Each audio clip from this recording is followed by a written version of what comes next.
Hey there, Aries. You're the second last sign. We're going to do you and Taurus, and they're all going to go up. So this is early. This is the 21st of June. Oh, sorry, May.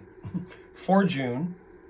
The reason I'm doing it early is because a lot of things are taking place. You've had a lot of power play in your money house. You've had a lot going on about that in regards to your image. You've had, Uranus, Aquarius is here. You've had Jupiter here for a year. You've had a lot of things go on where you've been conscientious of others and other people's opinion and feeling in your own. At the same time, you have the North Node in Aries, as well as Venus went through you. Now you've got Mars in Aries. So you just got to watch your temper a little. Be careful getting a bit too hypermanic about things. But all that stuff's going to change. So for you, Aries, Jupiter moves. Jupiter's your fellow Sagittarian buddy. It's going to leave your money house and it's going to go into a much more public position in the third house in regards to interaction with others, and how that plays out and where it takes you.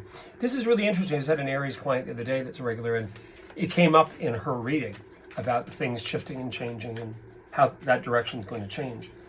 So let's look at this. Now, please subscribe and like. It aids the channel. It aids the growth, especially if you're watching this on YouTube, obviously with Instagram and Facebook. Also, please like so that we know how things are following along. Now, you've got an offer in here at the beginning of the reading that would be cause for a decision. A decision that would be based upon movement of some sort. Because it doesn't always mean moving home. It can also mean a trip. You kind of, okay, there's this offer. This was in the reading for Pisces. It was in the reading for Aquarius. And then there's this walking away from. Now, sometimes this can also mean two alternative offers, because you've got a double pair of fours in here too, like one of the other signs, but except you're walking into feeling stagnant, frozen, etc. All I can forewarn you about in regards to the offer, in regards to even if you're contemplating the offer, this can sometimes mean moving into something that's a bit too rigid. You want to be a little cautious about that. You want to be, cautious about the fact that you don't get into something that, yes, you feel you're in control over, but you're not being challenged, because fours to me can be, yes, there's solidification. Some people read them as four walls, like base.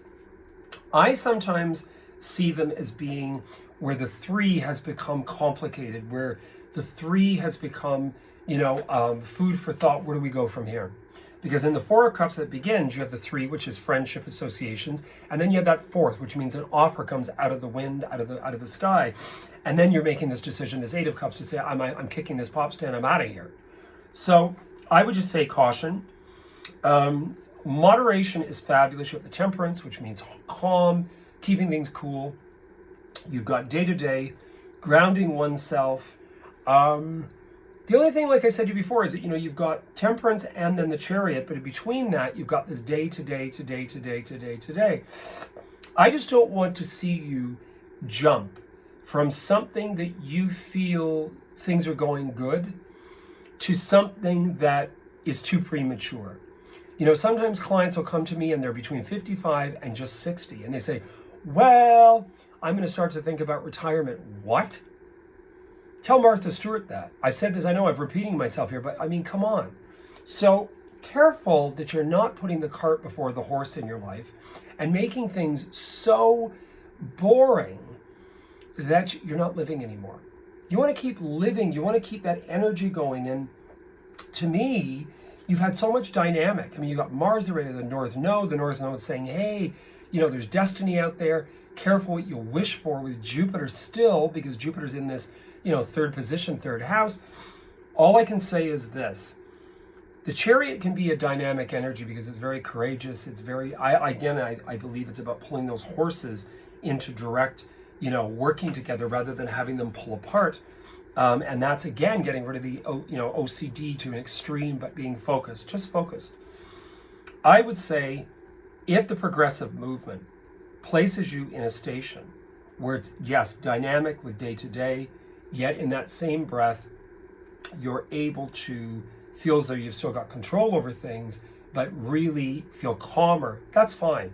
But if it alienates or isolates and makes things so quiet and boring that it becomes so that the aesthetic is like being in a senior's place, you're going to go nuts. Even if you're like 25 years old watching this, careful with your choices. Safety is one thing, but boring is another. And the only thing that makes me a little nervous is this progression into this day to day to day to such a degree that it becomes complete monotony. So careful about that. You are Mars, remember. You don't have a challenge, you're going to pull your hair out. So careful with this. That's all I'm saying. You want to keep going, you want to keep active, you want to keep involved. Hugely important. You heard it here first. If you do want a personal reading, I'm available. All that information's on www.psychichunterwilliamson.com. You can also check me out on Instagram and Facebook. Follow me there. And please like and subscribe. It really is going to help this channel grow, and it's going to give more ability for the algorithm to pick up that, hey, this guy's doing okay, and we're gonna really push him. So I wish you guys all the best. Again, looking forward to hear from you guys. And you'll see me up. I'm going to be doing a special little blurb. I'm going to do a bonus reading in the next week and a bit before we get into the weeklies, which are just a general structure for everybody. Take care, okay? You heard it here first.